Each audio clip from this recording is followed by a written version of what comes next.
Hi friends, welcome to Salem Padma சமையல். இன்னைக்கு நம்ம என்ன பார்க்க போகிறோன்னா நல்லா கிறிஸ்பியான ரிங் முறுக்கு தான் பார்க்க போகிறோம். வாங்க போய் பார்க்கலாம். அதுக்கு முன்னாடி நம்ம சேனல் இப்போ தான் புதுசாக பார்க்குறீங்கன்னா சப்ஸ்கிரைப் பண்ணிக்கோங்க. பக்கத்தில் இருக்கிற பெல் பட்டனையும் கிளிக் பண்ணிக்கோங்க. இப்போது அந்த ரிங் முறுக்கு செய்ய தேவையான பொருள் பார்த்திங்கன்னா, ஒரு கப் அளவுக்கு அரிசி மாவு, ஒரு அரை டீஸ்பூன் மிளகாத்தூள், 1/4 டீஸ்பூன் கம்மியாக மஞ்சள் பொடி, பார்த்தீங்கன்னா வெள்ளை எள்ளு 1 டீஸ்பூன், 1/4 டீஸ்பூன் வந்து இது ஓமம், சீரகம் 1/4 டீஸ்பூன், கொஞ்சமாக பெருங்காயம், எண்ணெய் ஒரு 2 டீஸ்பூன், உப்பு தேவையான அளவு. இப்போ பாருங்கள், நான் ஒரு பேன் வச்சுருக்கேன். நம்ம எந்த கப்பில் அரிசி மாவு எடுத்தோமோ அந்த கப்லேயே ஒரு கப் அளவுக்கு தண்ணி ஊற்றிக்கிறேன். இப்போ இந்த தண்ணியில் இந்த மிளகாய் பொடி, மஞ்சள் பொடி போட்டுக்கலாம்.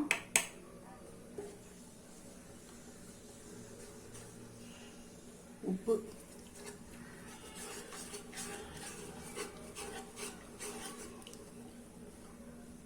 இந்த சீரகம், ஓமம், பார்த்திங்கன்னா வெள்ளை எள்ளு, பெருங்காயம் எதுவும் போட்டுக்கலாம். இது கொதிக்கட்டும். இப்போ பாருங்கள், தண்ணி கொதிக்க ஆரம்பிச்சிக்கிச்சு. நான் வந்து இப்போ இந்த எண்ணெய் ஊற்றிக்கிறேன். எண்ணெய்க்கு பதில் நெய் கூட ஊற்றிக்கலாம்.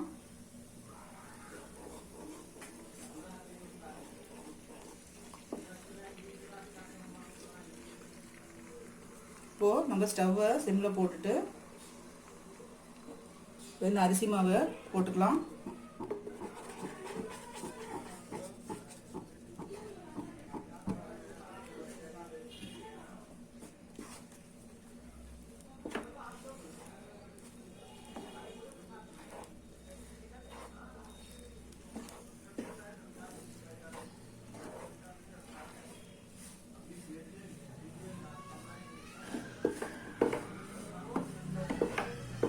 ஸ்டவ் ஆஃப் பண்ணிடலாம்.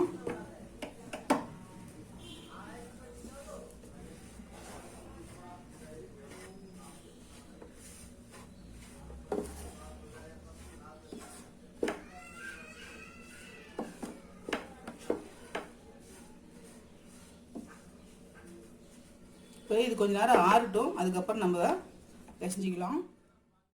இப்போ பாருங்க, அந்த மாவு வந்து நான் ஒரு பிளேட்டில் கொட்டிட்டேன். இப்போ வந்து நல்லா சாஃப்டாக நம்ம பிசைஞ்சிக்கணும். கொஞ்சம் ஆற வச்சுட்டு இந்த மாதிரி நம்ம சாஃப்டாக பிசைச்சா நல்லா முறுக்கு கிறிஸ்பாக நமக்கு கிடைக்கும். இப்போ பாருங்கள், மாவு வந்து சாஃப்டாக பிசைஞ்சாச்சு. இப்போ வந்து நமக்கு தேவையான அளவுக்கு மட்டும் எடுத்துக்கிட்டு மீதி வந்து ஒரு துணி போட்டு க்ளோஸ் பண்ணி வச்சுக்கலாம். ஏன்னா மாவு காஞ்சி போயிடும். நான் வந்து இப்போ மட்டும் கொஞ்சம் மட்டும் எடுத்துக்கிறேன். இப்போ பாருங்கள், நான் பிளேட்டில் கொஞ்சமாக நான் எடுத்து வச்சுருக்கேன். இப்போது இது நல்லா பிசைஞ்சிக்கலாம். கையில் கொஞ்சமாக எண்ணெய் தடவிக்கிட்டு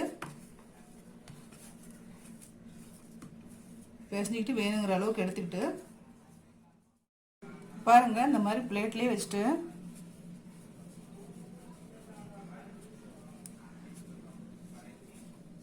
நைஸ் பண்ணிக்கணும்.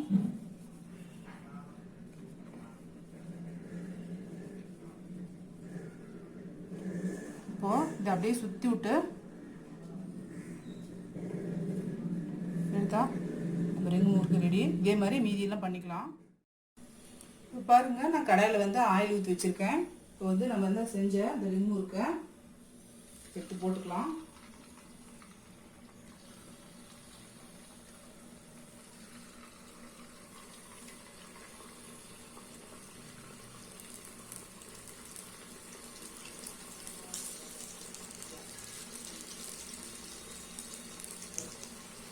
ஃப்ளேம் வந்து மீடியம்லேயே இருக்கணும்.